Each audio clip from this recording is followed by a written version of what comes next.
rekan-rekan atau adik-adik mahasiswa yang hadir pada acara webinar pada siang hari ini. Yang saya hormati Prof. Dr. Isnur Anis Sagap, Rektor Unsri. Beliau ini teman saya di acara majelis pagi berbagi dulu waktu belum ada pandemi.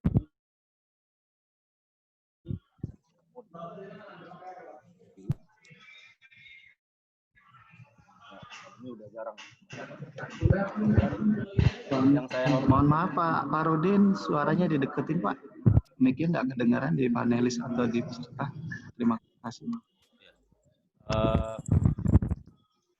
Prof. Aris Junaidi, PhD, Direktur Pembelajaran dan Kemahasiswaan UPI, yang tadi sudah memberikan starting point pada acara ini. Kemudian yang kami hormati juga Pak Iwan Setiabudi, SKM MKes, Pakar Ketiga, Universitas Sriwijaya, serta Bu Endang Wiwirono, SIMH, CEO Indonesia Sumsel, yang tadi barusan memberikan makalah yang dapat siang ini. Kemudian teman-teman serta rekan-rekan yang menghadiri acara webinar ini. Jadi sesuai dengan judul diskusi kita hari ini, masalah tantangan dan peluang entrepreneurship bagi generasi milenial di era pandemi COVID-19. Mungkin dalam hal ini, karena saya di sesi terakhir, tadi sudah dijelaskan oleh Bu Endang atau Pak Iwan, serta Pak Aris, secara panjang lebar, masalah kegiatan pada pagi hari ini. Mungkin saya lebih banyak ke arah diskusi nanti. Materi yang akan saya sampaikan hanya sekilas untuk memperkuat untuk acara diskusi kita nanti. Jadi mungkin saya akan menyampaikan secara judul makalah saya ini, yaitu strategi bisnis pertanian dalam menangkap peluang saat pandemi COVID-19. Saya lebih banyak ke arah pengalaman saya ya, mungkin dari teoritis kita udah bisa baca di media sosial, dari kegiatan-kegiatan diskusi yang intinya hampir sama, masalah peluang bisnis. Jadi di masa pandemi saat ini mungkin kita akan terkaget-kaget di mana dunia usaha berubah total. Dulu kita yang kerja bisa di kantor atau di ruang itu, sekarang nggak bisa.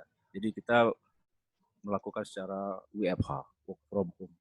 Begitu juga adik-adik atau teman-teman mahasiswa yang selama ini bisa kumpul, kuliah bareng, sekarang harus secara online atau secara virtual. Nah ini menyebabkan pola hidup dan pola perilaku kita jadi berbeda. Dan ini juga mempengaruhi aktivitas bisnis. Dulu kita bisa secara ketemu orang, menjual barang, bisa menjajakan barang, tapi sekarang tidak bisa. Semua harus dilakukan secara online dan aktivitas kita juga terbatas. Kita tidak bisa bertemu secara langsung, tidak bisa kumpul-kumpul dan harus memakai protokol COVID. Nah ini jadi tantangan, terutama dalam bidang bisnis. Jadi semuanya jadi terhambat, aktivitas kita terhambat. Dalam kondisi ini, mungkin orang yang panik akan berpikir bahwa akan terjadi resesi, akan terjadi kesulitan hidup di masa yang akan datang. Tapi sebagai orang yang beragama, di dalam agama Islam itu sendiri ada di ayat Al-Insyirah ayat 6, itu dia katakan, ya, tantangan bahwa sesungguhnya bersama dengan kesulitan atau kesusahan itu, nanti ada kemudahan. Nah di sini, jadi di agama kita juga udah membimbing bahwa umatnya sesuatu itu harus kita laksanakan secara ikhlas dan tidak mudah putus asa. Itu secara garis besar. Dan dalam kondisi yang seperti ini, ya dalam kondisi COVID ini, saya lihat ada beberapa peluang bisnis yang dapat kita lakukan, ya. Misalnya saya sebutkan di sini ada 5, misalnya bisnis makanan sehat dan buku. makanan frozen food. Ini bisa kita lakukan dalam kondisi pandemi ini. Kemudian usaha suplemen dan nutrisi herbal, ya. Dan yang ketiga, alat-alat kesehatan. Jadi kita bisa bisnis masker, hand sanitizer, dan lain-lain yang berhubungan dengan kesehatan. Yang keempat, kuliner online. Misalnya jadi cemilan, makan makanan yang siap saji, itu bisa kita usahakan dalam kondisi yang sulit seperti ini. Dan yang terakhir adalah bisnis digital, misalnya unggahan video, fotografi, dan wedding organization. Nah, mungkin dalam hal ini, saya akan menekankan pada sesuai dengan bidang yang saya geluti, yaitu masalah suplemen dan nutrisi herbal. Jadi dalam kondisi sekarang ini, kita butuh suplemen atau tambahan vitamin untuk menguatkan imun kita. Nah, dalam bidang pertanian, kondisi yang sangat menjanjikan ini sangat banyak. Misalnya kita lihat tanaman-tanaman herbal atau kalau di Jawa tuh bilang empon-empon. Itu tanaman kencur, kunyit, temulawak, jahe, dan serai. Dan ini peluang bagi adik-adik milenial untuk kita jadikan lahan bisnis di saat pandemi ini. Kenapa? Dan saya melakukan sendiri hal ini, misalnya tanaman jahe. Tanaman jahe itu ada jahe merah dan jahe gajah atau jahe putih. Dulu, sebelum pandemi, harganya paling 15 atau 20.000 per kilogram. Nah, kemarin di Palembang atau saya pantau di Palembang dan di Jawa Barat itu menyentuh angka 90.000 sampai 100.000 per kilogram. Nah, ini bayangkan berapa kali peningkatan. Dan ini yang jadi masalahnya waktu itu 2 bulan yang lalu, ini barangnya nggak ada. Karena jahe itu dia bisa kita panen 5 sampai 8 bulan. Bayangkan, itu orang sangat butuh jahe untuk pemanen dan segala macam, buat wedang. Itu apalagi kemarin sempat presiden kita memamerkan minum jamu empon-empon yang bahan bakunya dari jahe merah. Ini luar biasa. Dan saya kemarin mencoba panen ya, panen itu di lahan sekitar 5.000 meter setengah hektar. Itu luar biasa hasilnya.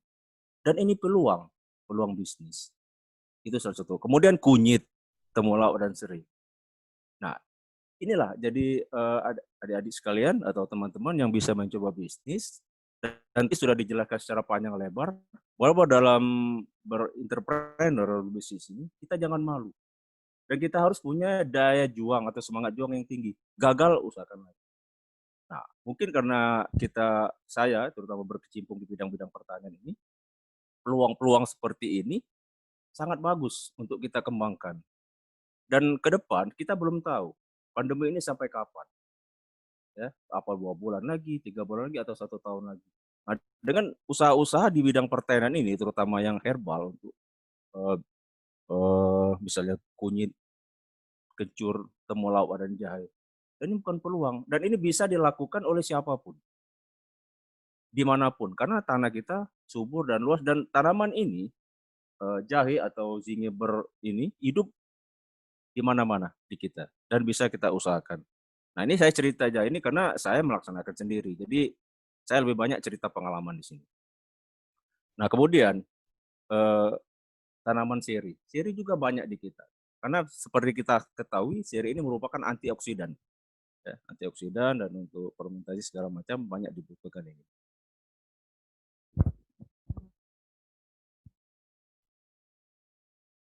Nah, tadi juga dijelaskan untuk mata kuliah entrepreneur oleh Pak Aris, bahwa dalam 1 semester itu ada 20 SKS. Jadi saya lihat memang entrepreneur ini sangat dipentingkan ke depan oleh adik-adik atau teman-teman mahasiswa untuk meningkatkan daya saing kita di dalam dunia usaha. Nah, jadi sekali lagi mungkin itu yang dapat saya jelaskan secara singkat kegiatan atau peluang usaha yang kita dapat lakukan di masa pandemi ini. Semoga dengan adanya beberapa peluang usaha ini kita dapat meningkatkan aktivitas kegiatan bisnis kita. Saya kira demikian secara singkat yang dapat saya sampaikan. Billahi taufiq wal hidayah. Wassalamualaikum warahmatullahi wabarakatuh. Waalaikumsalam warahmatullahi wabarakatuh. Terima kasih Pak Fahrudin. Tadi lebih banyak kita mendengar ya pengalaman Pak Fahrudin dalam menghandle bisnisnya sampai bagaimana beliau bisa bertahan pada masa COVID. Ini ada pertanyaan yang berkaitan dengan COVID, nanti kita masuk ke sana ya. Baik Bu Endang dan Pak Fahrudin serta para peserta, telah kita dengar tadi dua narasumber kita telah berbagi ilmu kepada kita, banyak hal yang menarik. Dan saya lihat sudah banyak juga pertanyaan yang masuk. Kini saatnya kita masuk ke sesi diskusi. Masih ada waktu lebih kurang 30 menit untuk kita bersama-sama berdiskusi. Saya coba membacakan beberapa pertanyaan, nanti mungkin bisa langsung dijawab oleh Mbak Endang, kemudian dilanjutkan oleh Pak Fahrudin. Beberapa pertanyaan ini. Tidak sekaligus Bu ya, supaya kita tidak lupa beberapa pertanyaan nanti bisa terlewat. Ada 3 pertanyaan dulu saya sampaikan. Yang pertama adalah dari Irwin Bizi. Irwin Bizi menanyakan bagaimana menjadi wirausaha bidang unggulan daerah seperti karet. Nah ini pas dengan Pak Fahrudin. Tujuan beliau menanyakan ini adalah supaya bisa mengangkat minat generasi milenial ini dengan kondisi harga karet alam sekarang yang anjlok. Yang kedua adalah dari Aji Ranuling dari Fakultas Hukum yang menanyakan bahwa dalam bisnis pasti ada jatuh bangunnya, seperti lagunya Ikke Nurjana. Minta di-share ini, bagaimana cara bisa bangkit jika berada posisi jatuh dan bisa cepat move on. Tipsnya seperti apa dari Bu Endang dan Pak Fahrudin. Kemudian satu lagi permasalahannya adalah bagaimana mengatur cash flow usaha katanya. Karena ini hal yang paling sulit. Dan terakhir ini Aji Renuling ada 3 pertanyaan. Ini saya kira tadi sudah dijawab oleh Pak Fahrudin ya, tapi nggak apa-apa kalau mau diulas lagi. Bisnis apa yang cocok di tengah pandemi COVID ini? Saya kira 2 itu dulu, nanti kita lanjut ke pertanyaan berikutnya. Silakan dijawab dulu Ibu Endang, kemudian dilanjutkan Pak Fahrudin. Silakan Bu Endang.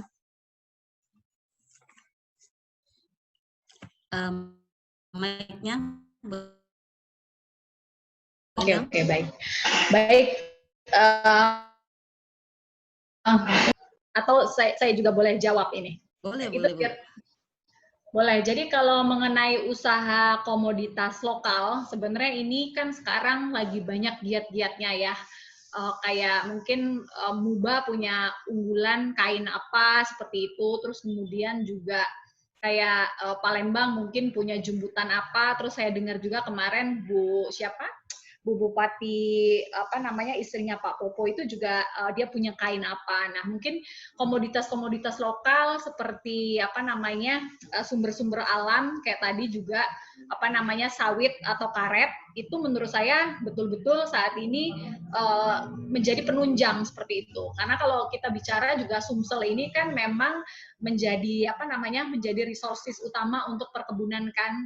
Kita ekonominya tuh ditopang dari kebun gitu loh Bu. Jadi kayak sawit, karet, kalau itu memang bisa diolah menjadi sesuatu yang value-nya lebih tinggi, bahkan itu bisa mencapai ke pasar ekspor, ya kan kalau karet mungkin bisa menjadi bahan baku untuk ban seperti itu. Nah itu bagaimana itu bisa dikemas atau diinovasikan agar mempunyai nilai jual yang lebih tinggi. Nah mungkin untuk secara agro, mungkin nanti Pak Fahrudin lebih detail lah menjelaskan seperti itu. Kalau saya lebih kepada bagaimana produk itu dikemas, karena produk sebagus apapun, ketika kita tidak bisa membahasakan atau mengkomunikasikan ke pasar, produk itu menjadi produk yang tidak laku, seperti itu. Jadi makanya tadi ada storytelling, ada copywriting yang bagus, yang membuat produk itu tuh menjadi didengar orang itu menjadi, oh oke, ini memang bagus untuk perusahaan saya, dan ini layak dibeli, seperti itu. Mungkin beli bisa partai banyak, kalau dia ekspor itu bisa partai banyak. Jadi lebih kepada bagaimana mengemas produk itu menjadi sesuatu yang memang unggul. Unggul itu bisa dipoles dengan tadi copywriting, kemasan yang bagus, packaging yang bagus. Karena UMKM yang sekarang sudah mulai belajar tentang packaging yang bagus, dan itu ada mentor-mentornya. Mungkin saya rasa juga Unsri kan tadi kalau ngelihat program dari Dikti juga akan melaksanakan yang seperti itu. Jadi pembimbingan para pelaku usaha baru atau UMKM ini sangat penting. Bu Endang suaranya menghilang, di saya aja atau di yang lain juga sama ini? Pak Sazili termonitor nggak Endangnya? Sama yang punya Bu Endang yang mati lampu internetnya yang putus. Jaringannya kayaknya Pak ya. Oke, kita tunggu sebentar.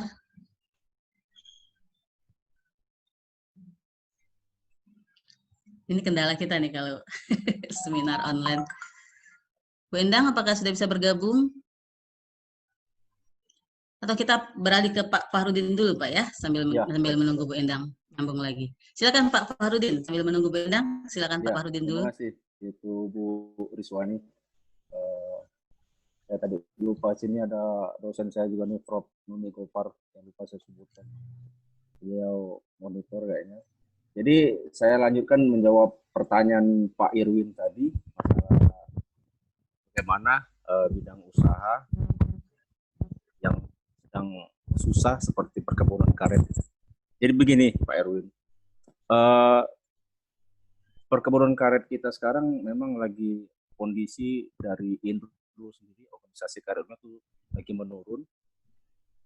Kemudian penyebab yang utama seperti Vietnam, Myanmar, dan Laos, karet-karet yang mereka tanam, yang notabene bibitnya dari kita, mereka sudah menghasilkan. Dan kualitas karet mereka lebih bagus. Mereka tidak direndam. Nah, makanya di kita ini semua, terutama di Sumatera Selatan, karet itu oleh petani-petani direndam, padahal itu tidak boleh. Makanya ada istilah getah basah di Palembang. Itu karena karet itu direndam itu bau sekali itu. Dan ini mempengaruhi kualitasnya. Nah, jadi karet-karet dari kita itu dibandingkan negara-negara yang saya sebutkan tadi seperti Thailand, Malaysia, Laos itu di bawah. Saya pernah berkunjung ke Vietnam melihat petani di sana itu sampai ke pulau-pulau dari saya itu nggak ada yang direndam mereka. Jadi latek yang getahnya itu langsung mereka bekukan, mereka kirim ke pabrik untuk diolah. Jadi raw material. Nah di sini, ini salah satu faktor. Kemudian 3 negara tadi tidak bergabung dalam organisasi karet dunia. Jadi mereka jual produk-produk ini langsung ke Cina, ke daratan Cina. Karena dengan mereka nggak tergabung itu, jadi harga relatif lebih murah. Nah kebetulan saya juga sendiri punya perusahaan karena mau bangun di Karawang pabrik pengolahan pan ini, tetapi pemerintah kita tidak mampu untuk membendung dan mengawasi kualitas karet-karet rakyat ini. Jadi begitu masuk ke pabrik, kualitas kita jadi rendah. Nah ini salah satu penyebab sampai sekarang harga karet itu, saya kira ke depan kalau kita nggak berubah mindset-nya itu, petani-petani kita akan sulit bersaing dari segi kualitas. Itu kalau di karet ini, kalau kita mau meningkatkan harga, ya kita harus mengubah perilaku dan pola untuk pembukuan karet tersebut. Itu kalau pendapat saya masalah harga karet saat ini. Demikian Bu Riswani. Apa saya langsung jawab yang pertanyaan berikutnya? Oke, baik, silakan. Dari pertanyaan maksud tadi, silakan dulu Pak. Karena saya dapat info Bu Endang di tempatnya mati lampu nih, jadi jaringan internetnya juga putus. Silakan dulu Pak Fahrudin dari pertanyaan yang tadi, yang kedua. Nah, yang kedua itu dari siapa tadi? Masalah jatuh bangun di bidang usaha. Ya, ini memang masalah klasik ya, saya kira namanya aja usaha. Jadi itu ada dua ya, berhasil atau gagal. Nah, tinggal bagaimana kita menyikapi masalah ini. Kalau kita berusaha di suatu bidang ya, misalnya dalam hal ini tadi kita sambung lagi masalah tanaman karet.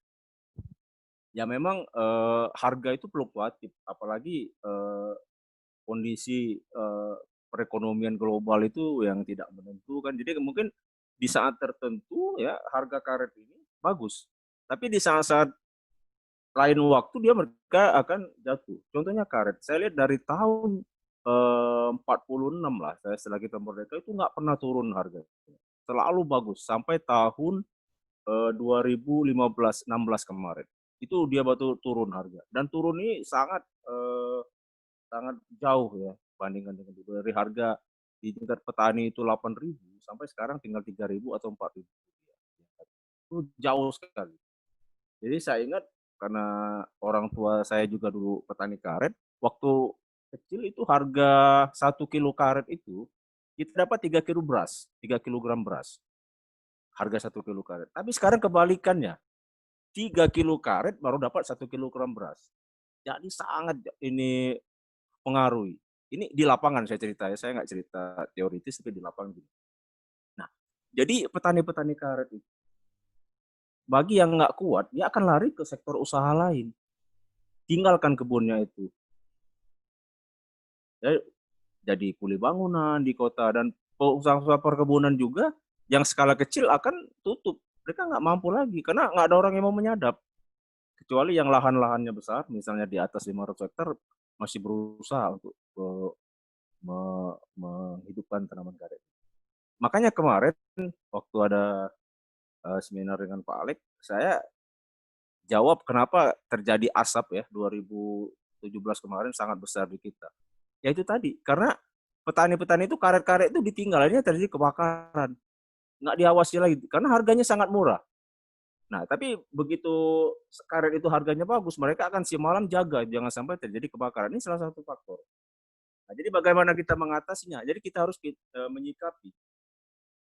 Misalnya di samping usaha kebun karet, ya kita juga cari usaha sampingan. Yang suatu saat misalnya harga ini anjlok atau gold, kita ada usaha lain.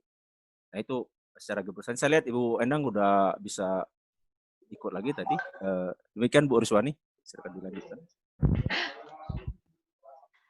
Halo Ibu. Oke, pas sekali nih Bu Endang. Pak Farudin selesai, Mbak Endang bisa masuk lagi. Silakan dilanjutin Bu Endang sebelum kita ke sesi berikutnya. Iya, mohon maaf Pak Rektor, Bu Riswan, Pak Farudin. Jadi memang kendalanya kalau online ada sesuatu yang tidak disangka-sangka langsung off gitu. Tadi listriknya mati, terus wifi-nya langsung off, jadi langsung hilang. Tapi langsung udah saya switch. Tapi udah langsung saya Mbak Endang. Iya Pak. Jadi saya udah langsung switch ke handphone.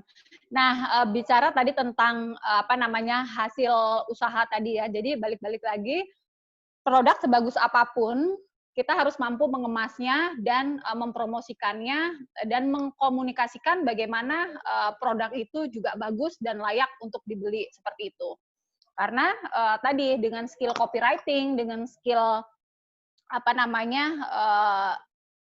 storytelling itu akan betul-betul membantu dalam proses kita menjual produk-produk yang kita miliki atau layanan yang kita miliki. Nah, tadi kalau pertanyaan yang kedua tentang bagaimana cara mengatur cash flow dalam berbisnis. Jadi saran saya, apalagi yang baru memulai, pisahkan dulu antara keuangan pribadi dengan keuangan perusahaan. Jadi jangan sampai kita ngerasa duit yang ada di rekening itu banyak banget, tapi ternyata itu sebenarnya adalah duit dari pembayaran usaha. Dan kadang-kadang kenapa pengusaha itu banyak yang kolaps? Karena mereka menggunakan duit untuk usaha. Jadi di tabungannya ada banyak sekali ngelihat bahwa itu ada pemasukan, ada duit pribadi yang banyak. Padahal itu adalah duit pembayaran untuk kita membayar ke supplier misalnya, untuk membayar bahan baku, untuk membayar pengrajin kalau kita sifatnya industri. Atau penjualan, duit commission yang itu adalah notabene juga ada bagian mungkin dari agent seperti itu. Nah, ini harus atau duit-duit DP duit-duit DP yang dititip oleh para pengguna jasanya kami di rekening perusahaan kami. Nah, karena ngerasa punya duit banyak, akhirnya ini dibelanjakan gitu loh, Bu. Ya kan, beli tanah misalnya, beli mobil misalnya.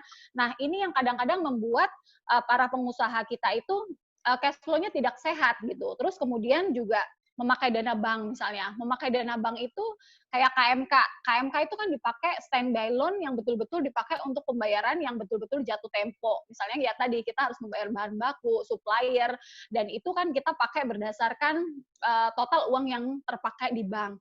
Nah, ini harus betul-betul kita strict kita harus disiplin, jangan sampai misalnya duit yang itu jatah untuk membayar si bunga bank atau cicilan, kita udah pakai buat yang lain, seperti itu. Nah, kemudian ya pasti ya cash in, cash out-nya itu harus jelas. Jangan sampai kita perusahaan itu besar pasak daripada tiang. Apalagi di kondisi saat ini, di kondisi pandemi, kita itu harus betul-betul efisiensi. Efisiensi bagaimana? Hal-hal yang tidak penting, hal-hal yang sifatnya itu sekunder atau tersier, itu kita kesampingkan dulu. Investasi yang sifatnya itu adalah major, investasi yang itu sifatnya tidak urgent, kita pending sampai dengan betul-betul kita sudah sehat dan betul-betul waktu itu kita sudah memang harus dilakukan. Ya, kita benar-benar saat ini adalah bagaimana kita tuh survive dulu. Bagaimana kita bisa menggaji karyawan, bagaimana kita bisa membeli bahan baku utama, bagaimana kita bisa membayar para pengrajinnya kita,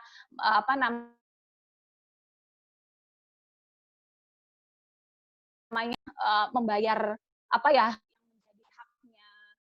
menjadi haknya si para supplier-suppliernya kita, seperti itu. Jangan sampai tadi pos-pos itu akhirnya terpakai untuk betul-betul hal yang sifatnya itu sekunder atau tersier.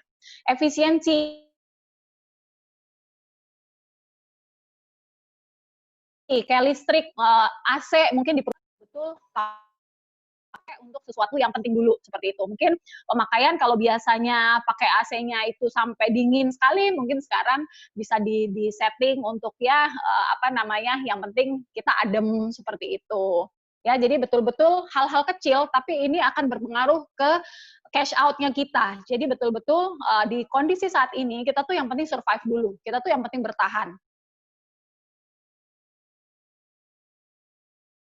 Kalau sampai kita berinovasi, kita mampu melakukan hal-hal yang out of the box, mampu mengeksekusi ide-ide yang kita bisa laksanakan di era pandemi ini. Nah, kemudian kalau bicara tentang cara bangkit nih, kalau namanya pengusaha, semua orang itu pasti pernah berada di posisi jatuh atau posisi yang tidak enak seperti itu. Tapi bagaimana untuk bangkit? Ya, temukan di Kuai, temukan siapa yang menjadi motivasi terbesar lah ya. Kalau kayak mungkin sekarang Pak Farudin, saya itu udah ngelihatnya sudah bukan orang-orang terdekat lagi, tapi ada berapa banyak sih hidup orang yang bergantung di kita, seperti itu. Jadi ketika kita mulai down, ketika kita mulai rasanya itu capek, seperti itu ya, terus bisnis nggak bagus, kayaknya profitnya kurang, seperti itu, atau mungkin juga kondisi sekarang mungkin ada beberapa usaha yang harus ditutup karena tidak running well, ya kita harus ingat gitu, ada banyak hidup orang lain yang saat ini tuh bergantung di pundaknya kita, ada hidup orang lain yang bergantung di pundaknya saya, jadi saya harus move on. Saya harus segera bangkit. Down boleh, tapi jangan terlalu lama. Kalau saya sih mungkin saya kasih waktu maksimal itu 1 hari. Besok harus bangkit dengan semangat yang baru. Justru ketika ada masalah, itu membuat kita lebih kuat, membuat kita itu lebih tough, ya, membuat kita menjadi pribadi yang yang lebih strong gitu. Ibaratnya kalau semakin kenceng angin, semakin besarnya pohon, itu anginnya semakin kenceng. Dan jadikan itu sebagai hikmah baik seperti itu. Jadikan setiap ada masalah, setiap kita down, itu menjadi bulir-bulir yang mencambuk kita untuk menjadi pengusaha yang lebih kuat. Seperti itu sih, Bu. Jadi ingat motivasi terbesar kita tuh apa, ya. Jadi ada banyak hidup orang yang bergantung.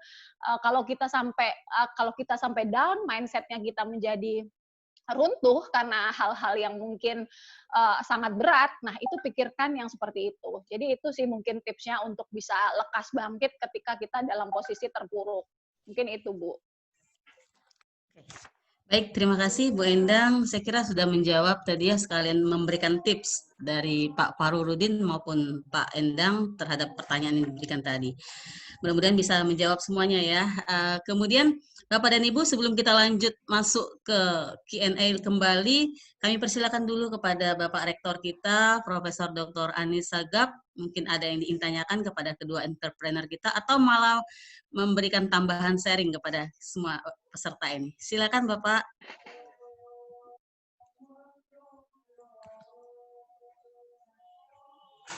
Pak Rektor, maaf apakah monitor? Silakan Pak, Ya. kalau ada yang menanyakan. Ya, silakan Pak. Karena lagi azan, silakan 1 orang dulu yang lain. Halo moderator. Halo. Ya, ya Pak. Sekarang lagi azan, jadi kasih yang lain dulu nanya. Oke.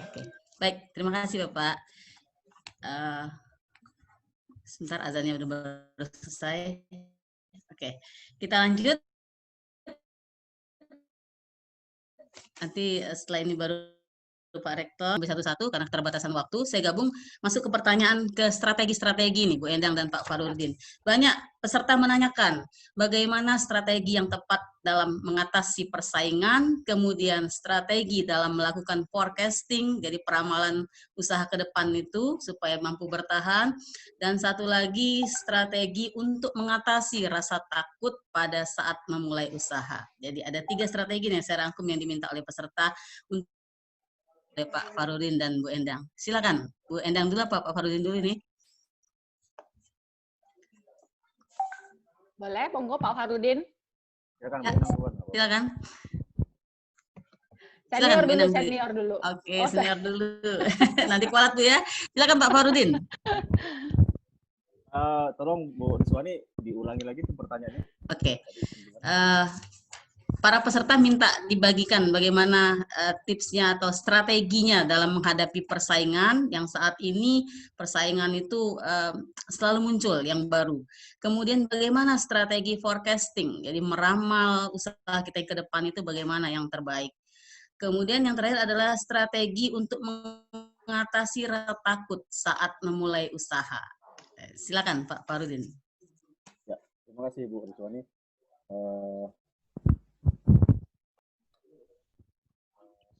Bapak Ibu sekalian, saya kira ini pertanyaan klasik. Ya, usaha itu pasti ada persaingan.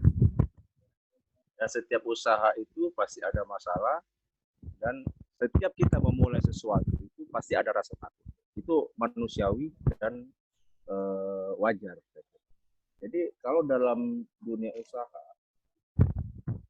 strategi kita untuk mengatasi persaingan yang pertama, ya, ini saya lebih mengemukakan ini dari segi pengalaman yang saya alami 20 tahun usaha perkebunan. Jadi pertama, kita harus melek teknologi dan mengikuti perkembangan dunia usaha. Itu yang pertama. Yang kedua, dan kita seperti saya sebutkan tadi harus mempunyai semangat juang yang tinggi. Jadi dalam pengertian tidak mudah lebay, tidak mudah putus asa, dan tidak mudah mengeluh. Ini yang pertama. Ini saya ceritakan seperti saya dulu pada tahun 91. Saya meneruskan usaha orang tua saya di perkebunan karet karena beliau sudah tua dan beliau bilang, saya nggak mau ngurus kebun itu lagi, saya akan lebih fokus ke ibadah. Saya waktu itu masih di Bogor, masih di IPB, dan mengikuti waktu itu program pemerintah yang lahan 1 juta hektar di Kalimantan Timur. Ini saya bingung kan, artinya secara implisit orang tua saya itu nyuruh pulang, nyuruh ngurus ini. Tapi di sisi lain, saya masih mengikuti kegiatan di Kalimantan Timur. Akhirnya saya berpikir, akhirnya saya pulang, saya urus. Karena saya lihat orang dari luar negeri sendiri buka perkebunan sawit, perkebunan karet ke Indonesia jauh dari Belgia, investor kan dari London, Inggris, Thailand. Itu jadi pemikiran saya. Akhirnya saya pulang. Kendala yang saya hadapi pertama itu sistem. Nah, kalau di kita ini Sumatera Selatan ini karet itu yang sistem penyadapannya itu paruan kan. Jadi bagi 3 antara pemilik, penyadap dan nah ini kita harus rubah pola itu. Saya rubah sistem PPP, jadi pakai HOK, hari orang kerja. Dan perubahan ini tidak gampang karena ini menyangkut budaya. Ya. Menyangkut budaya yang udah puluhan tahun dari zaman dulu, zaman mereka sistem kita itu gitu. Nah kita buat rubah harian seperti ini berat karena menyangkut pola budaya mereka, kultur. Hanya mereka nantang keluar semua, nggak ada yang mau nyadar. Jadi karena perkembangan dan akhirnya saya mengambil tenaga kerja penyadap dari luar, dari Jawa Timur. Saya masukkan orang buat sistem. Nah, akhirnya secara pelan-pelan mereka ngikuti sistem ini. Nah, ini jadi persaingan. Tapi kalau enggak waktu itu collab ini, udah nggak ada yang mau nyadap. Tapi kalau kita nggak rubah pola sistem ini nggak cocok. Untuk kita bersaing di tingkat pasar penjualan krim ini. Ini salah satu contoh. Kemudian ini persaingan kan. Kemudian yang tadi bagaimana untuk strategi bertahan di usaha seperti ini. Nah itu tadi. Jadi kita juga harus efisiensi. Efisiensi misalnya dari tenaga kerja. Kira-kira yang tidak produktif, penyadap-penyadap kita itu yang orangnya malas apa-apa itu harus kita keluarkan. Dan ini memang harus gini, harus survive kita untuk menghadapi strategi. Nah, kemudian lagi yang, dan ini sangat manusiawi, rasa takut saat kita memulai usaha. Jadi sebelum kita mau mulai usaha, sebaiknya kita pelajari dulu survei kecil-kecilan. Jangan terlalu besar dulu. Misalnya saya karet yang akan membeli produk kita. Dia nawarin karet kotor, karet bersih atau slab itu dan cair. Nah kita survei dari segi ini mana yang menguntungkan. Dan setelah kita tahu, kita melakukan penjualan atau menyadap karet dengan pola yang seperti saya tadi pakai sistem AOK. Nah, jadi dengan pelan-pelan atau sedikit-sedikit seperti ini, rasa takut dan rasa khawatir kita akan rugi itu akan berkurang. Nah, jadi intinya itu harus kita survei dan pelajari pasar yang akan kita jual. Nah, terus juga kita ngikuti perkembangan di media sosial dan di ini real yang saya lakukan seperti itu. Dan saya juga merasa takut benar nih. Nanti dijual rugi. Rugi mau kemana? Siapa yang mau bayar penyadap-penyadap ini? Saya kira demikian dulu yang saya sampaikan. Mungkin ada tambahan dari Ibu Endang. Terima kasih Ibu Iswani.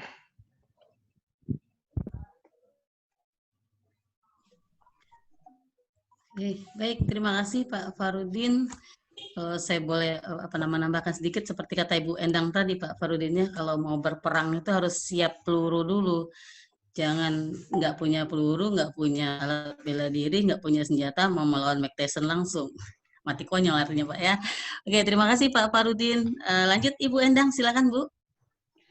Baik, mencoba menjawab pertanyaannya. Jadi kalau mengenai persaingan, sekarang ini kan sangat terbuka sekali ya Bu, karena kan memang dengan kemajuan teknologi, kemudian keterbukaan informasi, kita tuh nggak ada lagi yang ditutup-tutupin. Even kita pun bisa buka atau datang ke tokonya kompetitor seperti itu ya, baik itu secara offline atau online seperti itu. Nah, kalau saya melihatnya bagaimana strateginya untuk kita tuh bisa menang di persaingan, kita fokus kepada kekuatan yang ada di dalam kita. Apa sih yang kita mampu gitu ya. Nah, mungkin di situ yang dikuatkan. Jadi strength-nya tuh apa, kekuatannya tuh apa. Nah, di situ yang difokuskan, dikuatkan. Kemudian benefit-benefit apa yang bisa diberikan kalau misalnya beli via toko kita. Kemudian layanan apa sih menjadi bonus yang kita bisa berikan kalau misalnya pakai jasanya kita seperti itu. Kayak misalnya saya mungkin boleh klaim kantor property agent saya terbesar di Kota Palembang karena mungkin kami fokus gitu. Saya fokus gitu dan saya sangat berkomitmen siapapun yang menggunakan jasa income realty itu tidak akan tidak akan menghadapi kebingungan. Jadi bonusnya itu adalah mendapatkan properti dengan aman, mendapatkan properti dengan nyaman, dengan legalitas yang pasti itu terjamin. Kemudian juga secara dari sisi penjual itu mereka tidak usah repot. Kayak misalnya ngurus perpajakan, kemudian ada konsultasi tentang hal-hal yang sifatnya itu mereka masih awam, itu semua agent-agent kita bisa menjadi problem solver seperti itu. Jadi kalau saya melihat dengan kita menguatkan apa yang kita miliki, kekuatan kita benar-benar berikan all out 100%, nah itu akan menjadi kekuatan tersendiri. Jadi nggak apa-apa persaingan banyak, yang menawarkan juga banyak, tapi orang akan tetap mengingat, oh di sana nih banyak bonusnya gitu, di sana banyak benefitnya. Dan kalau saya melihat dengan persaingan yang sekarang, customer itu nggak bisa hanya di-touch secara online, Ibu ya. Jadi kita itu Bapak Ibu, kita harus bisa men-touch mereka, bisa mengambil hatinya ya, kita bisa berempati. Ketika para pengguna jasa atau customer itu kita sudah sentuh hatinya, ya dia nggak akan beralih ke yang lain seperti itu. Nah, tetap kita juga tidak jumawa, kita juga tidak sombong, merasa kita paling hebat. Kita juga selalu melihat ke kanan ke kiri, apa sih yang dilakukan kompetitor, apa sih yang dilakukan oleh pesaing kita. Nah, kalau di zaman sekarang itu malah zamannya juga kolaborasi. Bagaimana kita bisa tahu kelemahan lawan itu adalah kita dengan dekat sekali dengan dengan si kompetitor. Ya, bisa kita sekarang kan juga udah zaman tuh kayak BNI co-branding sama bank besar juga, BJB sama BNI misalnya mereka cetak kartu. Nah, ini adalah bentuk-bentuk sebenarnya bagaimana mereka meng-overcome persaingan seperti itu. Jadi bisnis itu tidak melulu kita itu bersaingnya itu tembak-tembakan, tapi gimana kita sama-sama bisa win, bagaimana sama-sama kita tuh bisa untung, seperti itu Bu. Nah kemudian yang tadi forecasting. Nah kalau forecasting itu kita di suatu perusahaan sebagai pemilik usaha pasti sudah punya data, ya data tahun lalu seperti apa, kelemahannya di mana, kelebihannya di mana. Nah dengan data yang ada kita bisa memprediksi. Walaupun memang kayak kita di sektor real estate, di sektor properti, itu kita sudah pede sekali kemarin kan, bahwa 2020 ini kita akan take off, kita akan bagus. Ternyata kita nggak tahu, nggak dinyana-nyana, ini virus datang seperti itu. Nah, ini kan sudah di luar nalar, ini juga sudah kuasa Tuhan, seperti itu. Tapi at least kita sudah mengantongi data di tahun lalu. Jadi, data itu sangat penting. Ketika kita berusaha, kita harus mampu menganalisa angka-angka. Nah, angka-angka ini yang kita akan bisa pakai untuk forecasting atau meramal bagaimana sih nanti tahun depan kira-kira proyeksi bisnis. Januari saya mungkin menargetkan untuk jualan berapa, Februari berapa, sampai dengan di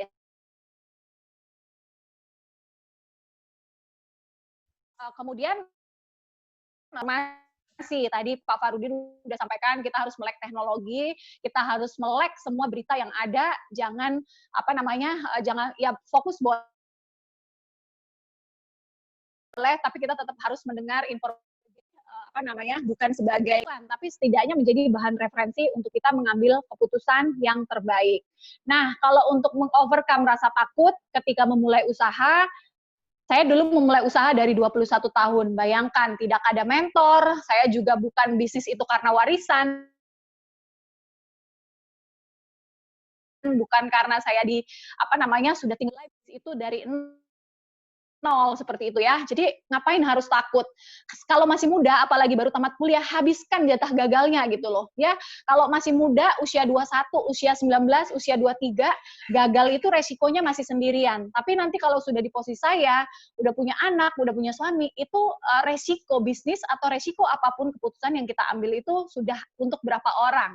Nah, ketika masih single, ambil keputusan atau ambil sikap, ambil hal-hal, ambil jalan, itu nggak perlu takut ya. Gagal, coba lagi, gagal, coba lagi, gagal, bangkit lagi. Kalau kita nggak pernah gagal, kita nggak tahu rasanya gimana berhasil gitu loh. Kalau kita gagal, itu yakin menjadi kita lebih kuat ya, menjadi batu pijakan, menjadi menjadi satu momentum untuk kita tuh belajar. Oh oke, berarti kalau ini salah, ke depan saya tidak akan seperti itu lagi. Saya akan mencari cara lain seperti itu. Ya, dobrak terus, jangan pernah takut. Terus kemudian tipsnya lagi, biar nggak takut, itu bergaulah dengan orang-orang yang sukses, orang-orang yang seirama. Kalau Anda ingin menjadi seorang pecandu narkoba, bergaulah dengan pecandu narkoba. Ya, kalau Anda ingin menjadi orang yang sukses, Anda ingin menjadi pengusaha yang hebat, bergaulah dengan pengusaha hebat yang sukses. Ya, nggak apa-apa, bergaul itu nggak harus dengan teman sejawat, nggak harus dengan teman yang yang seusia saja. Bergaulah dengan orang tua, minta wisdomnya, minta ilmunya gitu. Saya paling senang bergaul dengan orang tua. Karena kenapa? Ilmunya banyak gitu loh. Makanya saya suka ngobrol gitu sama Prof. Anis gitu. Saya suka ngobrol sama mungkin klien-klien saya karena saya mau minta, oh beliau ini udah sampai di posisi seperti itu. Nah, saya mau tahu apa sih yang dilewatin gitu loh. Ya jadi at least kita belajar juga dari kesalahan kita juga sudah mendengar dari kesalahan atau experience orang lain. Ya, jadi bergaul atau komunitas itu menentukan. 5 orang yang ada di sekeliling Anda saat ini itu adalah penentu. Anda bisa ngelihat nanti ke depan Anda tuh seperti apa. Seperti itu sih, Bu Rizwan. Thank you.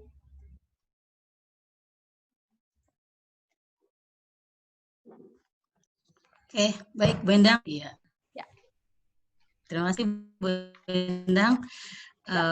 Seperti pepatah orang lama dulu Bu ya, bau wangi maka masuklah toko parfum. Kalau mau baunya ikan asin masuk ke toko ikan asin, padahal kita belum tentu beli ikan asin ya Bu ya. Oke, baik, terima kasih, menarik sekali Pak Farudin dan Bu Endang atas sharingnya. Kita kembali lagi nih ke Pak Rektor. Silakan Pak Rektor.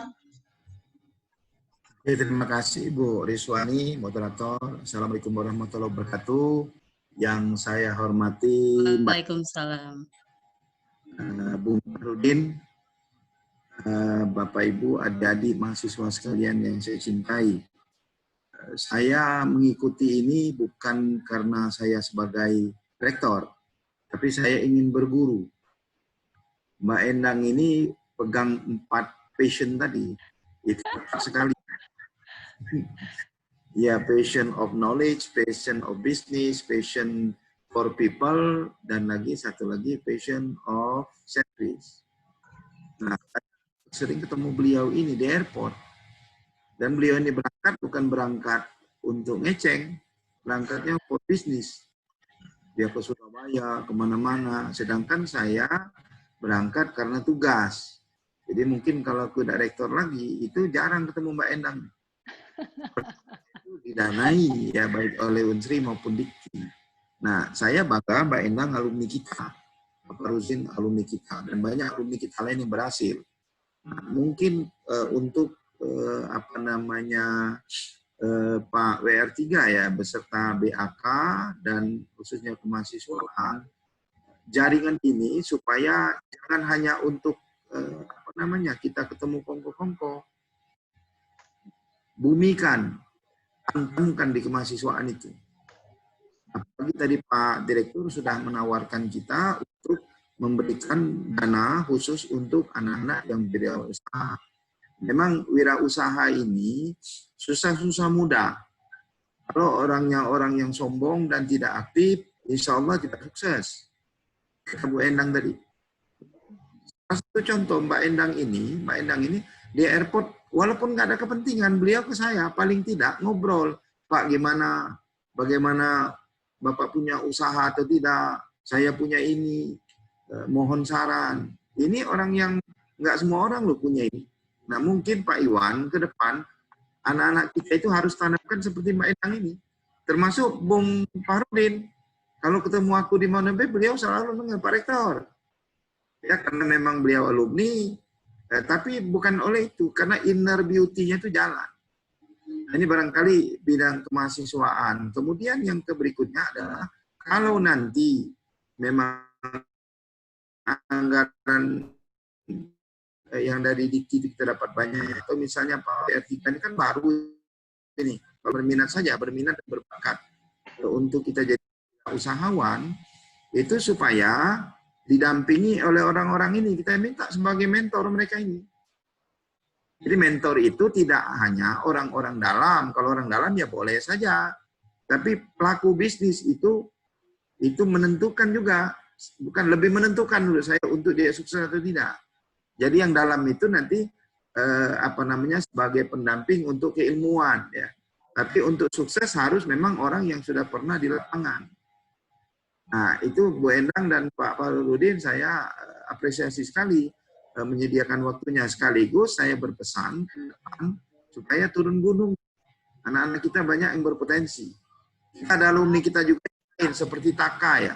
Taka itu kalau ketemu saya di iya, ketemu aku di tengah jalan itu dikejarnya.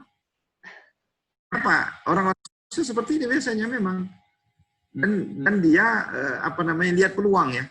Peluang tidak lihat orang. Jadi bukan karena sahabat, tapi dia mungkin saja dari saya ada paling tidak nasihat, paling minimal diambil.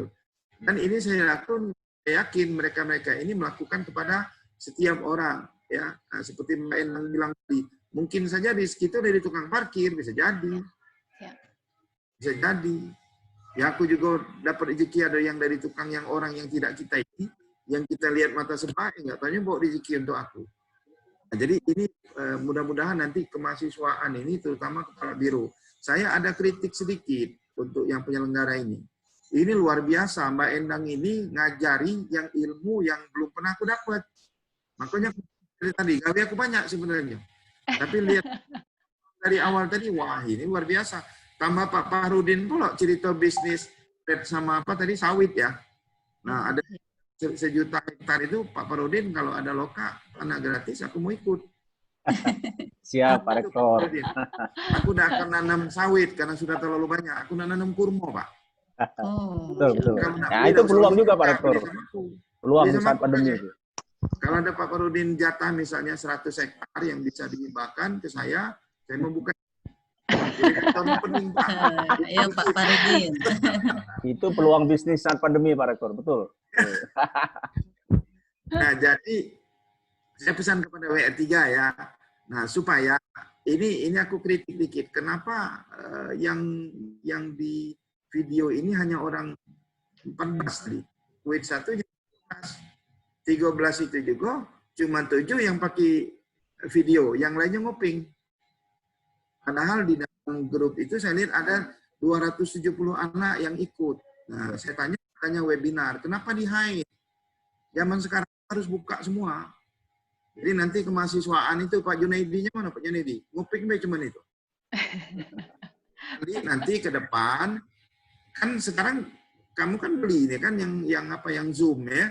Nah, belinya jangan yang beli cuma 25, beli yang 500 dan nanti gunakan yang punya Pak Amrifan yang sudah buatan versi Unsri. Nanti Mbak Endang sama Pak Fahrudin nanti kalau itu sudah jadi yang versi Unsri, pakai yang punya Unsri aja, nggak usah Zoom. Siap. Yang kita punya buat itu sama dengan Zoom, bahkan lebih canggih. Siap. Lebih canggih kita punya, bisa ngajar seperti kelas. Nah, jadi supaya ditongolkan semua, walau bagaimanapun peserta itu psikologi. Kalau cuma nguping itu, kemudian nanya pakai itu kan pakai chatting, itu kalau kondisi kita tidak mungkin kan buka semua. Mereka juga kepingin wajahnya dilihat oleh Mbak Endang. Iya, siap. Dengan Pak Fahrudin, kalau yang cewek Pak Fahrudin lihat, rektor juga mau lihatnya. Jadi inilah interaksi, Mbak. Jadi interaksi itu sangat penting loh. Ya, Menanyakan dengan moderator beda. Ya. Psikologinya beda. Nah, jadi padahal sekarang ini kan sebenarnya kalau Zoom ini kan auto. Siapa mengeluarkan suara, kameranya kan lari ke sana. Nah, atau diatur oleh operator ya. Yang nanya itu dikeluarkan wajahnya. Ini barangkali koreksi untuk penyelenggara. Dan ke depan tolong Endang sama ini diintenskan ini sama Pak Fahrudin. Mahal harganya, apalagi beliau mau turun gunung seperti ini, itu nggak semua. Ya, Mbak Endang, kita doakan Mbak Endang semakin sukses. Cuman kalau aku, Mbak Endang, iya, sama Pak Fahrudin, tadi ya, siapa? tanyakan ditolaknya 1 juta hektar tadi kan, aku minta 100. Iya. Pak Rektor itu yang sibuk terus. Kalau kami ini siap baik Pak, dipanggil kapan baik laju.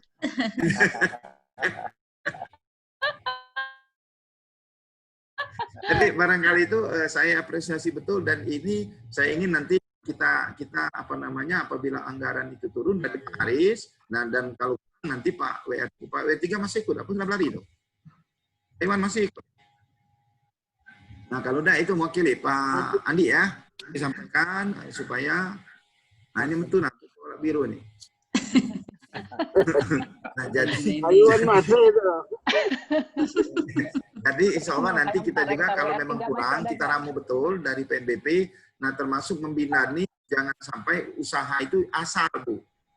Asal itu memang kita kan nggak tahu yang mana yang bakal sukses. Ya. Tapi jangan lagi kita misalnya wirausaha muat tapak, maaf ya bukan aku nganukan. buat tapak untuk kopi itu dari Tikar Purun. Itu rasanya Karang Taruna, itu bukan wirausaha. Ini maaf aku koreksi karena dulu terjadi. Cuman waktu aku R3 nak ngomong apa lah aku di sini. Nah, jadi wirausaha itu yang kira-kira mudah dilakukan pakai IT ya. Kalau dulu tadi gambar Mbak Endang pertama tadi terkenal aku langsung di Medina.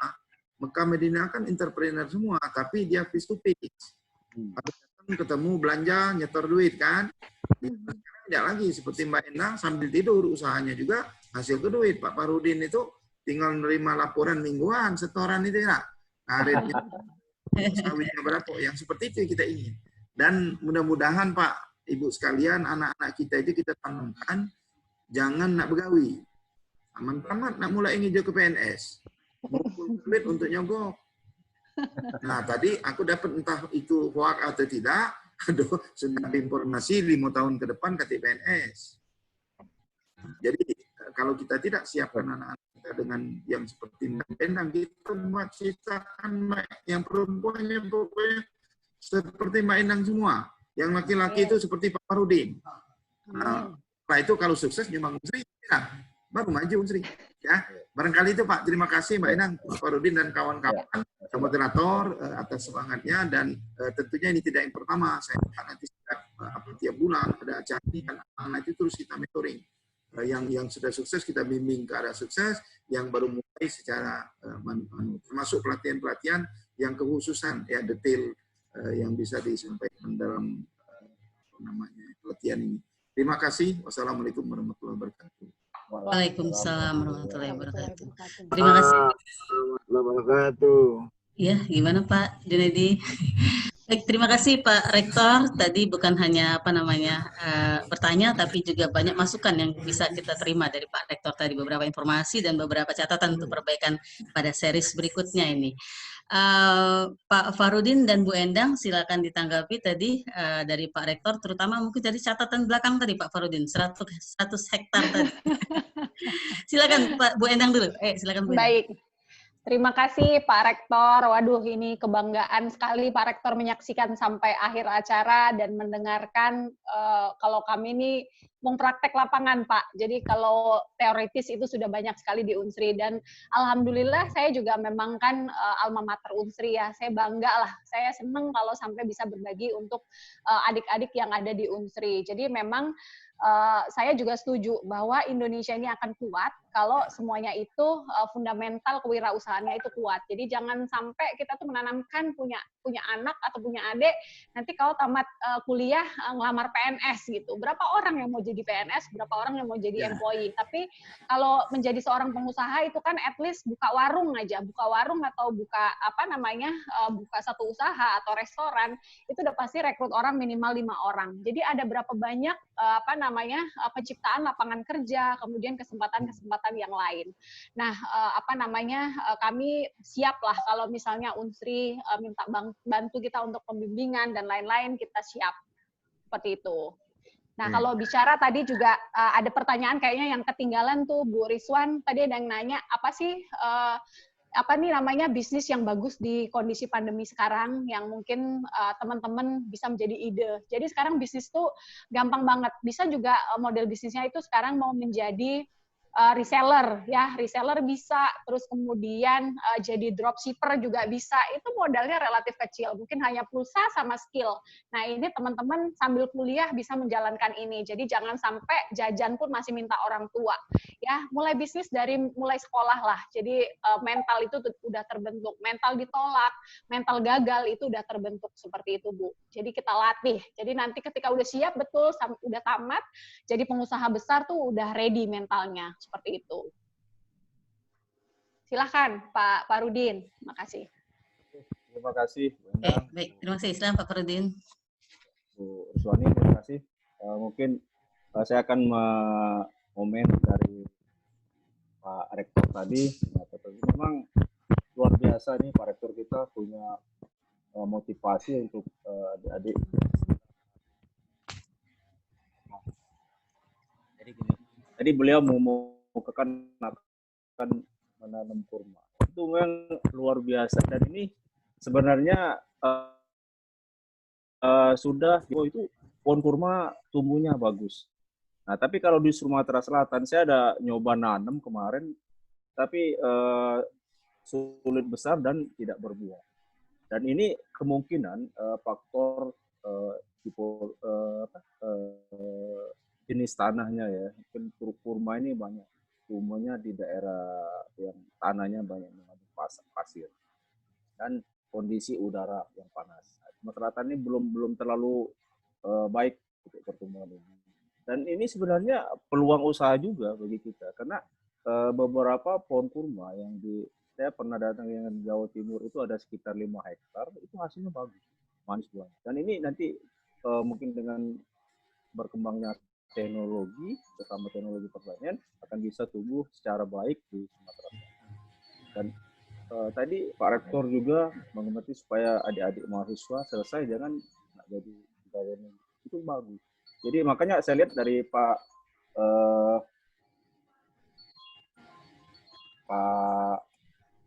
Aris Junaidi, Direktur Pembelajaran dan Kemahasiswaan Dikti, itu sudah mengucurkan dana yang begitu besar untuk usaha-usaha entrepreneur dari mahasiswa yang berminat di bidang-bidang usaha ini. Ini suatu langkah-langkah besar dari pemerintah kita supaya mahasiswa-mahasiswa ini selesainya nanti punya daya saing, punya pemikiran dan akan menciptakan lapangan kerja, bukan mencari kerja. Ya. Jadi sangat bagus ini program-program Dikti ini yang sudah mengeluarkan dana yang besar. Dan saya kemarin ikut yang di Fakultas Pertanian itu ada yang dari Kementan itu usaha-usaha anak-anak mahasiswa yang dibiayai oleh Dikti. Itu sangat bagus. Dan motivasi dari Pak Rektor ini bagi mahasiswa itu sangat bagus dan kami nanti kalau memang diperlukan saya siap karena saya sendiri turun Pak Rektor. Jadi saya kadang-kadang mulai tadi saya cerita tanaman jahe termasuk kurma ini saya turun langsung melihat gimana kendala-kendala. Dan masalah Pak Rektor mau ikut nanti saya ajaklah kapan-kapan ke kebun saya atau sawit. Terima kasih Bu Rismani, saya kira demikian closing terakhirnya dan minta kepada adik-adik mahasiswa dan teman-teman yang penting kita tuh punya daya juang. Nah ini yang di generasi muda kita sekarang ini sangat jauh berbeda dari zaman kita dulu. Saya ingat dulu kalau mau buat skripsi itu dicoret, diketik lagi. Nah, sekarang begitu dicoret, ditegur, akhirnya mahasiswa ngilang kan, lemah dia, nggak mau datang lagi. Nah ini semangat juang ini yang harus kita tekankan kepada adik-adik mahasiswa dan rekan-rekan semua. Demikian Bu Rismani, terima kasih. Oke, baik, terima kasih Bu Endang, Pak Farudin, menarik sekali tadi. Tawarannya tadi bukan ke Pak Rektor aja Pak Farudin, kita boleh juga nggak ikut ini? Boleh. Baik, terima kasih. Banyak sekali sebenarnya masih pertanyaan, cuma keterbatasan waktu. Apakah panitia masih bisa kita untuk 2 pertanyaan lagi sebagai penutup atau gimana? Saya tambahkan informasi Bu, yang hadir di sini bukan cuma rektor. Kita nyoba pakai webcam yang baru yang akan kita distribusikan ke seluruh fakultas prodi nanti. Oke. Kalau webinar tidak usah buka semua, itu efisiensi tadi ya. Jadi laptopnya cuma satu, connect dengan TV, sehingga seperti Pak Iwan itu kan sudah makin jarak jauh juga. Iya. Bisa. Nah yang hadir juga di sini ada WR2, ada di sini para LP2M yang baru, Dr. Sam, sebelah sana yang baru BPHM. Jadi tadi juga ada siapa yang sudah pulang, beberapa orang, dekan fakultas karena juga ikut tadi. Nah, barangkali itu, makasih Bu. Oke. Baik, terima kasih Pak Anies atas informasinya. Ya terlihat dari sini Bapak banyak yang menemani Pak Rektor ini, bisa dilihat sekaligus dengan kamera yang jelas. Sate, itu keren, Unsri Pak. Bintang sate. Oke, baik Pak. Ya Pak. Oke, baik, kita kembali lagi. Bu Anita, bagaimana? Apakah waktunya sudah harus ditutup atau kita boleh 2 pertanyaan boleh, lagi? Mungkin sekitar 5 menit ya Bu ya, kita perpanjangan waktu karena mengingat ada waktu makan siang. Silakan Bu. Oke. Baik, ada satu yang menarik soalnya. Sebagai penutup ini pertanyaannya Pak Farudin dan Bu Endang, ada dari UKM ini yang menanyakan bagaimana cara mengangkat produk-produk yang bersumber dari kearifan lokal yang biasanya nggak populer ini di pasar. Misalnya kata Pak Rektor tadi dari tikar purun, kemudian kerajinan-kerajinan bambu, itu biasanya sulit sekali menembus pasar. Mungkin Pak Farudin dan Bu Endang bisa berbagi tipsnya untuk produk-produk yang tidak populer di pasar ini. Tapi sebenarnya harus kita tolong ini. Silakan Pak Farudin, Pak Bu Endang, benar dulu ya. Boleh, siap. Ya, jadi kalau mengenai produk tadi Bu ya, produk kita itu bagus-bagus sekali. Jadi saya beberapa kali juga diundang, kayak ada komunitas-komunitas UMKM, produk-produk mereka itu luar biasa. Dan kadang kita pun nggak kepikiran gitu, bisa buat produk seperti itu. Tinggal bagaimana packagingnya, tinggal bagaimana mengkomunikasikan si produk yang sudah bagus ini ke pasar yang lebih luas. Ya tadi salah satu jalannya itu adalah punya toko digital, Bu. Jadi harus punya toko online. Jadi kalau offline kan itu betul-betul sangat limited, sangat terbatas seperti itu. Ketika kita punya toko digital, kita punya toko online, kesempatan kita tuh lebih luas sekali. Ya, seperti contoh eksportir rajutan dari kalau di daerah Jawa itu banyak sekali, di daerah saya itu ada pengrajin-pengrajin. Nah, biasanya itu yang mempunyai toko online itu malah bukan si pengrajin, tapi adalah pelaku usahanya, pelaku usaha yang mereka sebenarnya mengambil dari si pengrajin dan mereka mempunyai website, mereka mengiklankan, mereka tembak ke pasar luar. Nah, ini adalah satu potensi yang bisa mendapatkan market yang lebih besar. Jadi kadang-kadang yang membatasi kita untuk dapat bayar lebih besar itu adalah kita sendiri. Wah, pasti orang luar nggak mau nih produk seperti ini. Pasti hanya orang lokal yang mau. Tapi kita tidak pernah berpikir bagaimana membahasakan atau membuat storytelling tentang produk kita itu secara lebih layak, seperti itu. Nah, dibalut dengan storytelling yang bagus, dengan cerita. Kalau kayak misalnya tadi, kerajinan kita bahasanya mungkin kalau kita jumputan lah ya, tapi jumputan mungkin ada story-nya bahwa jumputan ini mungkin dulu dipakai oleh bangsawan atau songket ini dipakai oleh bangsawan yang hanya orang-orang tertentu yang bisa pakai. Nah, kadang-kadang bule-bule itu suka dengan story-story yang seperti ini dan itu menjadi value yang membuat orang tertarik untuk membeli. Bahkan bisa membeli dengan partai besar seperti itu. Jadi kadang-kadang produk saya jualan permen atau saya jualan pena, tapi ketika saya tidak bisa membahasakan permen saya ini apa, ya kan permen ini gimana cara membuatnya, permen saya ini misalnya sugar free, permen saya ini gluten free. Nah, seperti itu, story-story itu yang kita balut untuk membuat produk itu lebih menarik dan mempunyai daya jual yang tinggi. Seperti itu, Bu. Baik, terima kasih Mbak Endang. Jadi kuncinya bagaimana cara mengemas dan mengkomunikasikan ke pasar, Bu ya. Pak Farudin, jika ingin menambahkan sedikit, silakan secara singkat. Saya tetap di bidang pertanian ya. Jadi tanaman lokal yang dapat kita kembangkan, saya ambil contoh di itu ada namanya tanaman bahasa Indonesia gabi. Dan ini tanaman lokal yang cuma hidup di kecamatan Aceh. Nah, tanaman ini sangat bagus untuk buatan batik dan kain-kain gitu. Jadi oleh pemerintah Kabupaten Musi Asin, tanamannya sekarang dikembangkan dengan cara membuat kemasan atau packaging yang bagus dan ada market pasar. Sekarang batik yang dengan motif gambo itu atau bahan dasarnya gambo itu sangat mahal. Masih harga 500.000 untuk jenis batik. Nah, ini nanti bisa dikembangkan oleh pemerintah daerah atau praktisi di bidang pertanian gimana mengembangkan tanaman ini yang nantinya bisa kita kenalkan di tingkat nasional, misalnya diadakan pameran atau ini yang dapat saya tambahkan. Dan Bu, terima kasih. Baik, terima kasih Pak Farudin telah menanyakan. Saya kira sudah lengkap ya.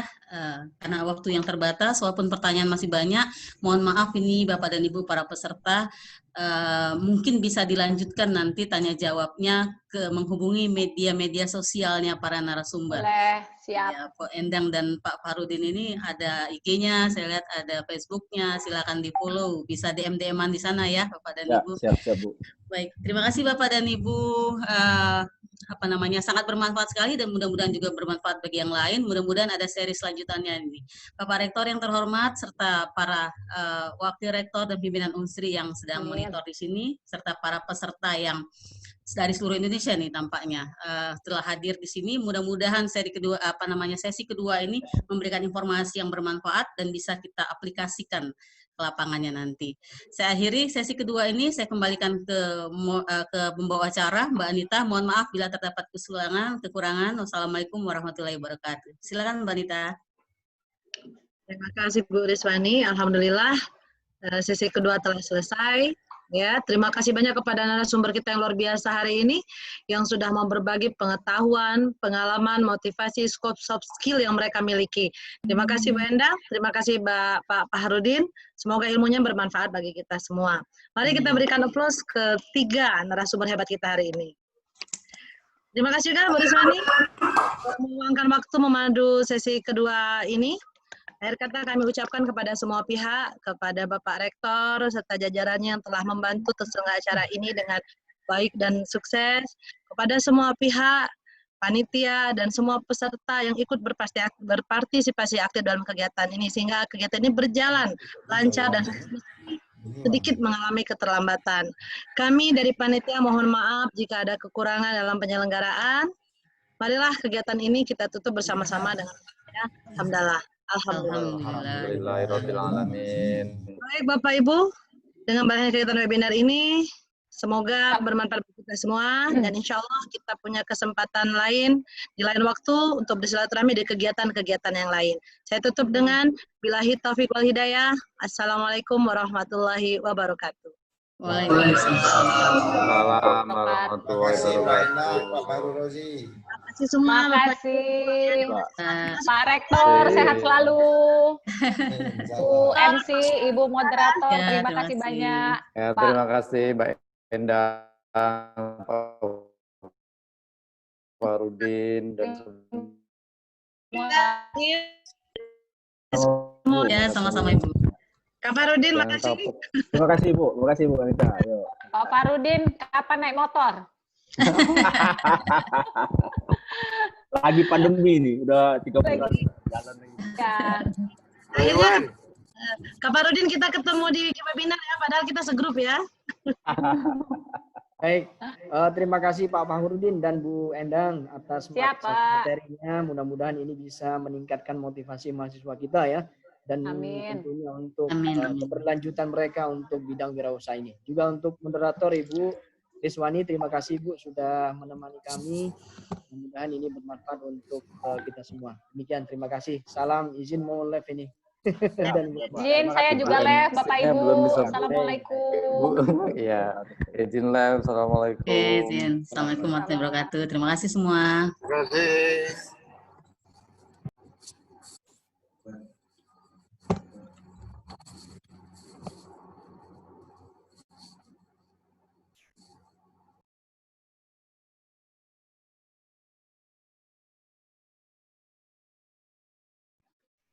Ya panitia, wah Pak Andi kayaknya melahap makan nih. Mas Azili, semua Pak Andi Cahyana, Pak Andi bagi pempek tuh. Pamit ya, mohon maaf kalau kurang jadi MC tadi. Ya, maaf MC-nya dadakan.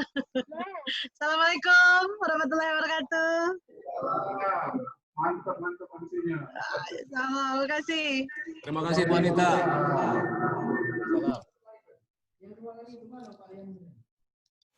Salam.